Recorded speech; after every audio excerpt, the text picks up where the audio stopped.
Salut les touristes. Bon, voilà des petites nouvelles. Depuis le temps, je suis désolé, j'ai vu que j'ai eu plein de messages. Certains s'inquiètent un petit peu. Tout va bien. On est allé au sport d'hiver. Tout a été très bien. On a eu, enfin pour moi, un petit souci, un truc que j'avais pas prévu. Alors oui, certains l'auront compris. On aime Toy Story. Du coup, son petit nom, c'est Woody. I'm alive, she said at her lungs. And I could cry, but I won't.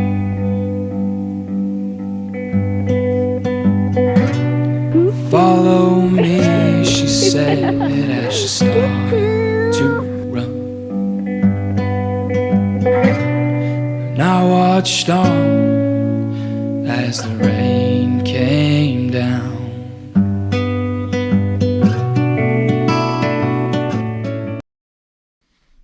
Voyager en camping-car, c'est comme voyager en fusée. Enfin, pour autant que je sache. Je vais vous montrer tout ça. Franchement, tout a été nickel.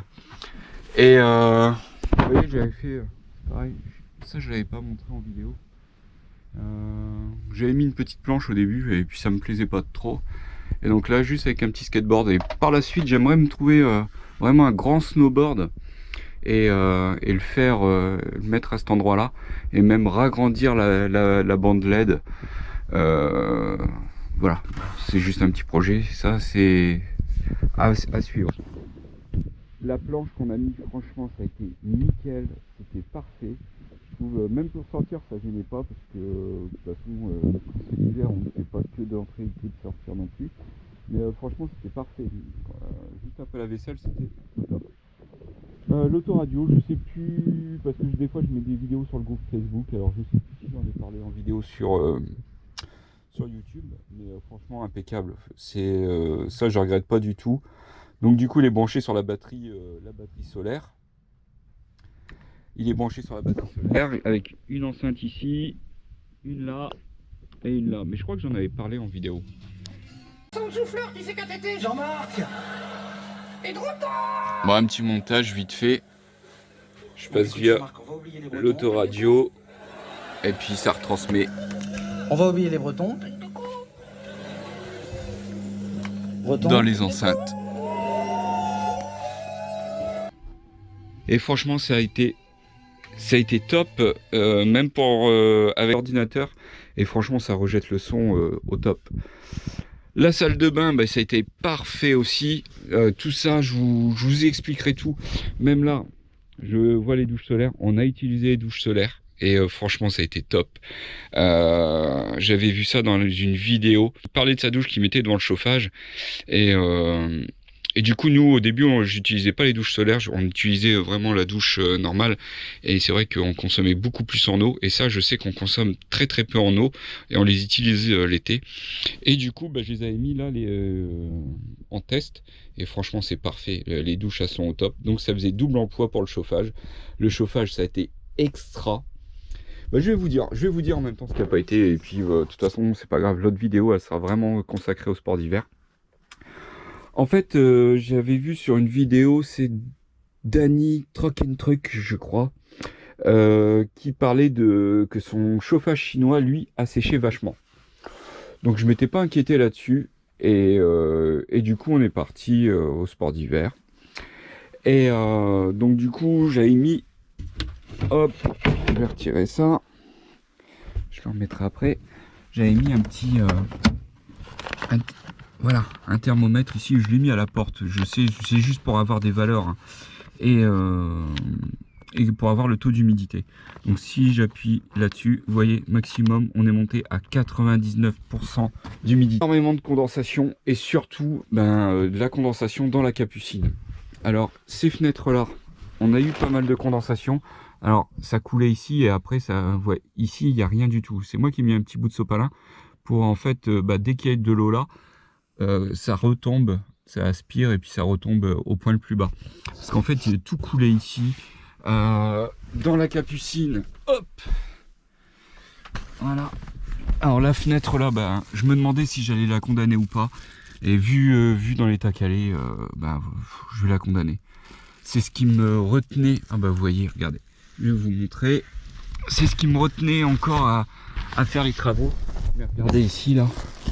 Tout ça là. Vous voyez, c'est de l'eau. Et là, une fois qu'elle est là, bah, ça se remplit. Et puis bah ça recoule là.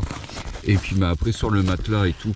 Donc voilà. La condensation, c'était un gros souci. Sur le pare-brise, on n'a rien eu du tout. L'isolant extérieur qui est là, qu'on met dehors sur le pare-brise, je vous en avais parlé dans une vidéo. Je la remettrai là dans le petit i en haut à gauche là. Donc vous en haut à droite. J'en ai parlé et franchement c'est extra. C'est extra l'été, mais c'est extra l'hiver. J'avais aucune trace d'humidité devant sur le pare-brise. Mais alors ici, bah, le matelas était trempé. Donc en fait, bah, tous les jours, j'essaie d'aérer au maximum, de ventiler, d'ouvrir les lanterneaux et tout ça. Et on était, bah, dès qu'on faisait cuire des pâtes, des trucs comme ça, c'est l'horreur. Donc bah, on ouvrait au maximum. Heureusement, il n'a pas fait super froid. Vous verrez si on a eu de la neige, ça, je vous montrerai ça. Mais voilà, le seul souci qu'on a eu, le sol, ça a été parfait. Donc j'avais récupéré des vieux tapis comme ça. Ben, ça c'est mon ancien boulot. Donc si vous connaissez une blanchisserie, un truc comme ça, et ben vous allez voir si les tapis sont abîmés, déchirés ou autre, et ben ça part à la poubelle. Donc bah, vous pouvez les récupérer. Enfin voilà, suivant les blanchisseries, il y en a peut-être qui voudront pas, mais voilà, vous vous arrangez. Et puis en dessous j'ai mis un matelas de chez Decathlon. Et là franchement c'est au top. Ça a été au top et c'est super agréable. On était en chaussettes sans souci. Je n'avais bouché aucune ventilation, je tiens à le dire, parce que je sais qu'il y en a énormément qui bouchent les ventilations. Donc tout ce qui est frigo, tout ça, ce n'était pas bouché. En dessous, bah là on sentait le frais, parce qu'en fait ça passe, le frais passe en dessous, derrière il y a toutes les grilles du frigo. Donc on avait pas mal de frais qui arrivaient par ici, mais ça nous a pas dérangé. Et puis c'est tout. Le solaire, ça a été impeccable. Vous le verrez dans la prochaine vidéo. Je vous montre le temps qu'il fait et puis je vous montre ce que le panneau produit. Et franchement, c'était au top. Je crois qu'il n'y a qu'une journée où ça n'a pas réussi à remplir à fond la batterie. Mais on a dû s'arrêter à 93%, un truc comme ça. Donc, bah, tous les accessoires qu'on a mis. Le BMW 712, franchement c'est extra. Je crois que c'est la base pour contrôler ces batteries en fait. C'est si vous voulez une petite installation simple, je crois que c'est ça. Franchement il y a pas mieux. Vous contactez MyShop Solaire et ils sauront vous conseiller, vous diriger là-dessus. Mais ouais, franchement ça a été parfait. Je vous ai fait pareil des captures d'écran, vous le verrez dans la prochaine vidéo sur les sports d'hiver. Mais je vais pas en parler dans cette vidéo parce que ça va faire un peu trop long. Mais ouais, je vous montrerai tout ça. Et puis bah, le chauffage, pareil, je vous dirai combien on a consommé. Donc en électricité, franchement, on a quasi rien consommé. On se levait le matin et on devait être... ouais, de souvenir, on était à 89% de batterie, donc il nous avait mangé à peine 11% pendant la nuit. Donc ouais, voilà, c'est vraiment pas grand chose. Et je vous dirai aussi combien on a consommé en carburant. Par contre là, il a tourné, hein, il a bien tourné. Et franchement, j'en suis super content. Donc là, je vais pouvoir faire toutes mes finitions parce que je sais que ben, sa place est ici. Les douches solaires, bah, je vais leur faire une petite place aussi ici. Et franchement, ouais, je suis super content des douches solaires avec à la bouche de chauffage parce qu'en fait, bah, ça nous chauffait et ça chauffait l'eau dans les douches. Et on prenait notre douche comme ça, on n'avait pas besoin d'allumer le boiler. C'est pareil, le boiler, bah, je sais pas ce qu'il a eu. Dès qu'on le mettait en route, en 50, donc bah, on l'entendait se déclencher, mais on n'avait pas d'eau chaude. On n'avait pas d'eau chaude, fallait qu'on le mette à 70 degrés. Et bon, des fois il se met en sécurité, mais ça c'est normal, on le sait. Mais à 50, il se mettait même pas en sécurité et on avait que de l'eau froide. Donc je sais même pas si je vais regarder si on a un petit peu d'eau chaude à 70, ça nous suffit. Mais voilà, l'idée des douches solaires à la bouche, bah franchement ça a été top. Franchement ça a été super top ce truc-là. Le bac à douche, la douche, il y a rien à revoir. Le rideau ne vient pas nous coller dessus. Donc hein, je vous le rappelle, la douche elle fait 1 mètre par 80 et c'est super top, super top. Les lanterneaux, eh ben extra, beaucoup plus de clarté. Beaucoup plus de clarté. Alors j'avais fait ça avant de partir, juste pour voir, pour pouvoir mettre les isolants à travers. Et j'en avais pas retrouvé. J'en avais pas retrouvé pour les lanterneaux de la salle de bain. Hop, voilà, ça vient comme ça. Et du coup, bah là je suis en train de ranger tout mon garage, tout ranger correctement. Et j'en ai retrouvé. Donc je vais pouvoir remettre aussi 2 petits tendeurs et pouvoir reglisser l'autre qu'on a là. Et puis pour la douche, il n'y aura plus grand chose, hein. Il y aura un petit coup de peinture là sur le passage de roue, une petite latte à remettre ici, finir là, laisser la bouche du chauffage chinois ressortir, le petit carré là-bas et c'est tout. Donc pour la fenêtre de la capucine, de la capucine qui est là, je vais la retirer. Je vais la retirer, puis je vais essayer de trouver une plaque de 10 bons. C'est une plaque d'alu, une plaque de petit caoutchouc et une plaque d'alu en fait. J'aime pas ça, j'aime pas quand on voit des camping-cars, quand on voit ça a été refait comme ça. Donc je vais essayer de la prendre le plus grand possible pour lui redonner une forme. Ça va pas être évident et bref, je vais voir ça, mais voilà, j'aimerais refaire ça avant l'hiver prochain parce que on compte bien repartir avec. Et là, il faut que j'en vienne à bout de cette condensation. Donc j'ai des petits ventilos l'été. Pareil, je vais les mettre pour ventiler au maximum, que ça tourne au maximum. Ça, on avait acheté ça aussi. Ça, c'est pas mal, ça. Ce truc-là. Ça donne l'heure. Alors par contre, ça éclaire un petit peu trop fort. Ça donne l'heure et la température. Après, il y a plusieurs réglages. Et du coup... je l'ai mis dans une chaussette parce que c'est vrai que ça éclairait un peu trop fort la nuit. Et il faudrait que je trouve un petit bas noir à remettre dessus. Mais c'est en imitation bois sinon. Je sais pas si on voit très bien. Voilà. C'est en imitation bois et puis c'est pas mal. En termes de déco, et puis c'est vrai que nous on se réveille souvent la nuit, donc moi c'est bien d'avoir l'heure. Ça évite de prendre le portable. Donc là pareil, j'avais mis à ventiler, il y a un petit peu de condensation. Mais ça va, quand on s'en rend compte, ça va. Si on s'en rend pas compte, la condensation, ça peut faire de gros dégâts. Ah, voilà, chercher mon enceinte Bluetooth, elle est là. Pour le camping-car, j'ai acheté une embase pivotante. Alors je pourrais peut-être pas le pivoter entièrement avec le volant, mais au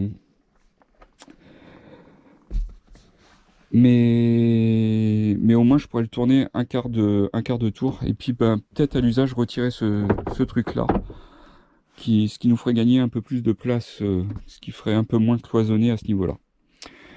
C'est pareil, je vais vous en parler. Je me suis mis un petit mano de pression de turbo, donc grâce à lui j'ai vu que le turbo en fait il soufflait jusqu'à à peine 0,5 bar. Donc je vais voir si je peux faire régler ça ou si je peux le régler. Alors je sais plus s'il faut visser ou dévisser. Je crois qu'il faut revisser un petit peu. Mais voilà, je crois que d'origine il est calibré à 0,7 là-dessus. Donc voilà, donc là il souffle à 0,4, 0,5.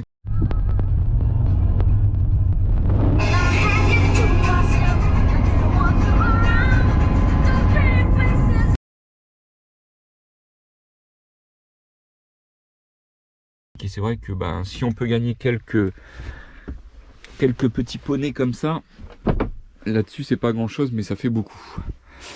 Voilà, bon je vous mets tout ça à la suite là, et puis je vous dis à plus tard. La prochaine vidéo, je sais pas, franchement je me mets plus de date, je me mets plus de... Avant je me mettais des dates, début, maintenant on s'en fout franchement. Bon pareil, un petit truc, vous voyez, au moins vous voyez le litrage que vous mettez dans vos cuves à eau. C'est bien pratique. Là, je sais qu'il y a 135 litres. Voilà.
Bon bah du coup, voilà la nouvelle. Du coup, je l'ai échangé contre la 307. Alors c'est sûr qu'en termes de volume de place, c'est ridicule, hein, surtout derrière. Mais bon, c'est juste la petite voiture pour se faire plaisir. Et vous allez voir, j'ai fait des petites modifs. Hein. Bon, déjà j'ai repeint les jantes. Mais bah, je vous en parle dans cette vidéo justement. Je vais vous mettre ça à la suite. Comme quoi, on peut rouler avec un... Là c'est un 2 litres 16 soupapes. Et rouler avec du jus de betterave. Donc voilà, je vais vous expliquer tout ça. Comme quoi je roule à l'éthanol avec. Mais voilà, elle est bien sympa. Après voilà, maintenant ça vaut plus grand chose ce genre de voiture. Hein. J'en vois déjà qui vont dire ouais. Bref, on va pas épiloguer, mais voilà, ça vaut plus grand chose ce genre de voiture. Et puis c'est pas mal. Franchement, je trouve ça bien. Elle a 165 000 km. Bon, le cuir côté chauffeur est un petit peu abîmé, un petit peu beaucoup même. Mais voilà, je vais essayer de revoir ça. J'aime pas trop le cuir, mais bon, il y est, donc on va faire avec. Hein. Et puis, puis c'est pas mal de décapoter. Voilà. Et puis, c'est pareil, je vous avais fait des petits bouts de vidéo courant du mois de janvier. J'avais eu l'occasion de tester un véhicule, donc je vais vous le mettre tout de suite. Et puis, je sais plus ce qu'il y avait, enfin je vous mets tout à la suite, et voilà, et je vous dis à bientôt. Donc vous inquiétez pas, la prochaine vidéo des sports d'hiver arrive, je vous mets tout ça. Et puis on fera sûrement un live pour en parler tous ensemble. Je sais que certains aiment ça, donc voilà, pour échanger là-dessus. Pour l'instant je ne programme rien parce que, et voilà, il repele. Pour l'instant je programme rien du tout. On va voir ça et je vous dis à bientôt. Allez, salut.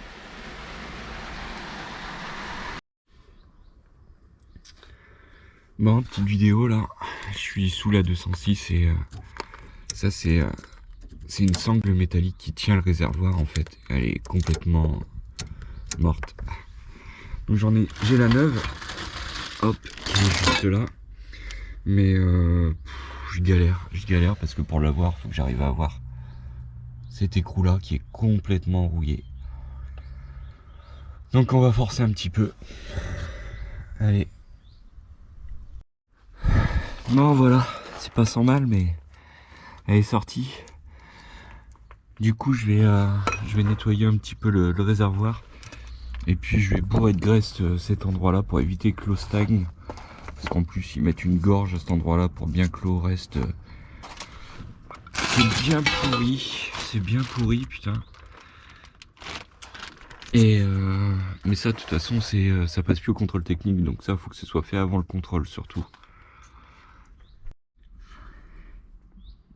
Voilà, et puis voilà, pièce neuve. Donc là je vais bien mettre de la graisse partout. Et puis je vais remonter ça, je vais remettre des écrous tout neufs parce que ceux qui étaient dessus sont dans un triste état, bien tout regraissé, les filetages et tout nettoyé. Et puis c'est reparti. Bon voilà, écrou frein neuf, rondelle. Et puis on va remonter tout ça, hein, parce que là franchement ouais, c'était pas Celui-là, ça va encore, on voit encore le filetage à l'intérieur. Mais alors celui-là, celui-là, il a bien mangé. Il a bien mangé. Ouais, c'était chaud pour l'avoir. Bon bah voilà, elle est mise. Donc c'est bien graissé partout. Ça c'est fait. C'est reparti pour 10 ans j'espère. Bon après c'est bourré de graisse. Là je vais avoir ces barres là à changer. C'est les barres en fait comme c'est un cabriolet. C'est des barres de renfort qui vont jusque l'arrière là. Et donc je vais les changer parce qu'elles sont un petit peu rouillées. Et voilà, je voudrais que ce soit propre quand même. Ou alors je les retire et je les reponce complètement. Mais je crois que je préfère tout retirer et les changer par des neuves, suivant le prix. Sinon je vais les refaire à neuf, hein. Tout nettoyer, tout dégraisser, tout poncer. Voilà. Allez, c'est reparti. Bon du coup là en moteur on est sur un 2 litres 16 soupapes essence du coup de chez Peugeot. Et en fait pour rouler à l'éthanol, pour ne pas avoir de soucis en démarrage à froid, sur cette sonde là, qui est la sonde de température, en fait il faut, je vais retirer la gaine là, et le fil vert je vais le couper, je vais le passer jusque là-bas. Là-bas il y a un petit trou avec un passe-câble, je vais essayer de l'avoir. Pour le récupérer à l'intérieur, je vais le ramener ici, je vais mettre un petit interrupteur comme ça on-off. Et du coup l'hiver quand il fait froid, je le mets en route. Et du coup je vais pouvoir démarrer à froid. Et une fois démarré, le remettre en route. Et en fait ce qui va se passer, c'est que le moteur n'aura pas sa température d'ici.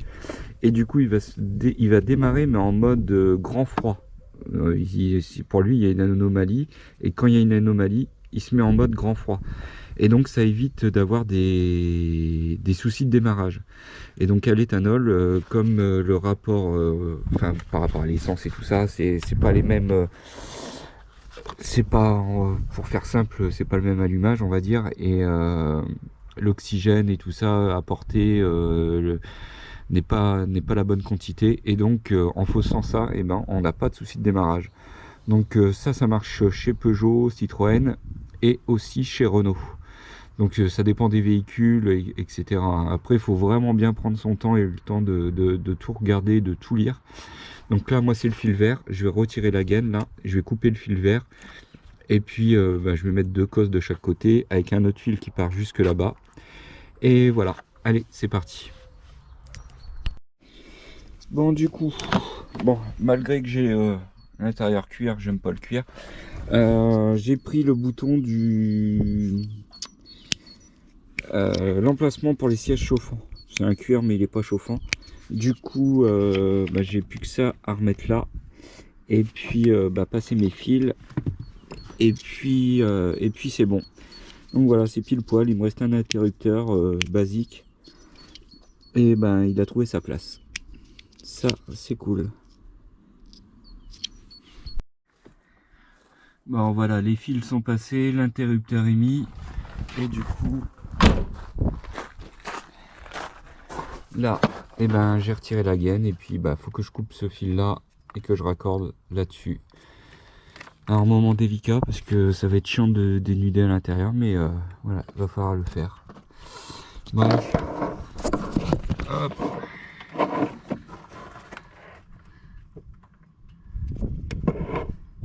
Allez, c'est coupé. Je vais chercher une autre pince à dénuder, et puis c'est parti. Ça va aller là.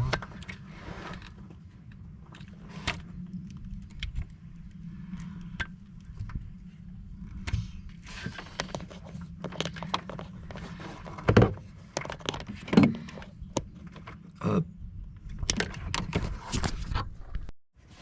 Bon voilà, un petit coup de gaine thermo-rétractable là-dessus.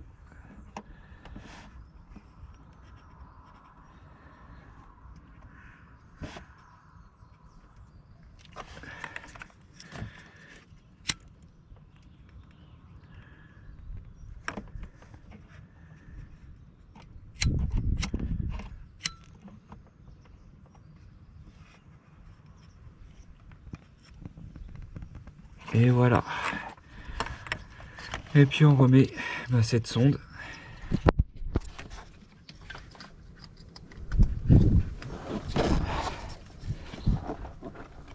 Voilà, hop, un petit riselant ici. Et puis c'est bon. Tac. Ni vu ni connu.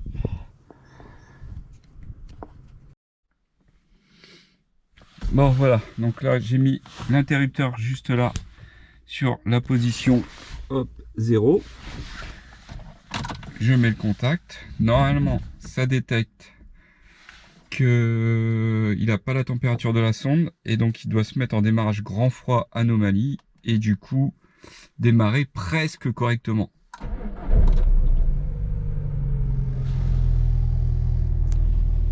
Et voilà.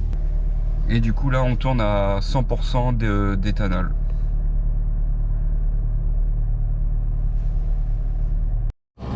Choisissez votre carburant. Super éthanol 80.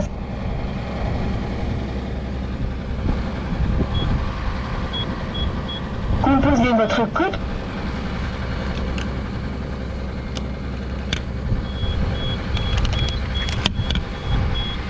Paiement accepté. Service super éthanol 85.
Bon, un petit essai là sur base Iveco en boîte auto.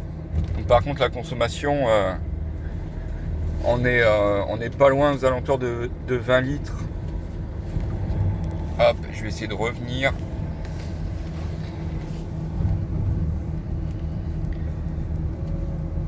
Voilà, la moyenne elle est à 14,5. Là je suis parti, ça tournait aux alentours de 20 litres, mais là je suis à 14,5. Et il a 2000 km celui-là. Bref.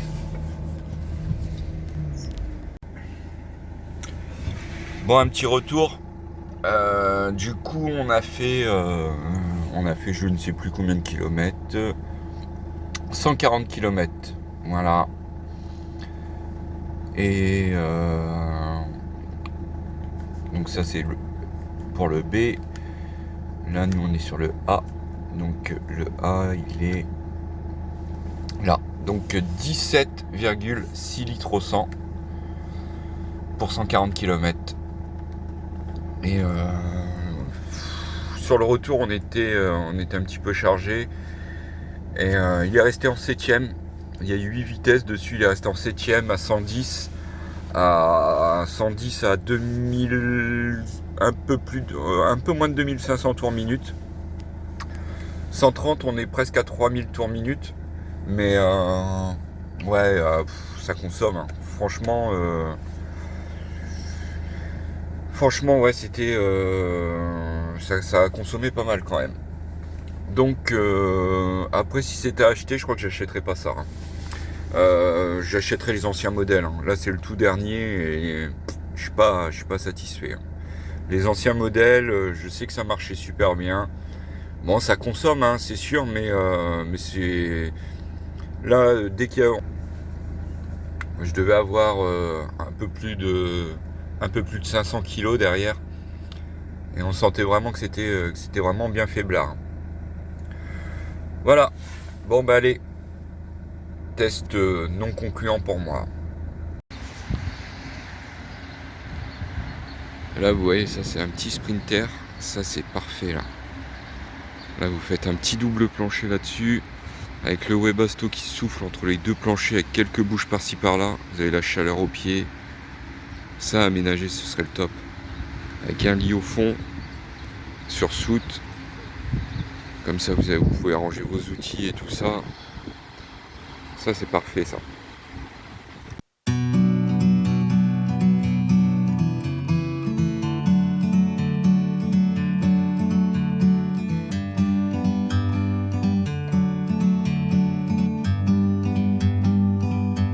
Like a bird on a tree, I'm just sitting here. I got time, it's clear to see. From up here, the world seems small. We can sit together. It's so beautiful, you and me. We meant to be in the great outdoors, forever free.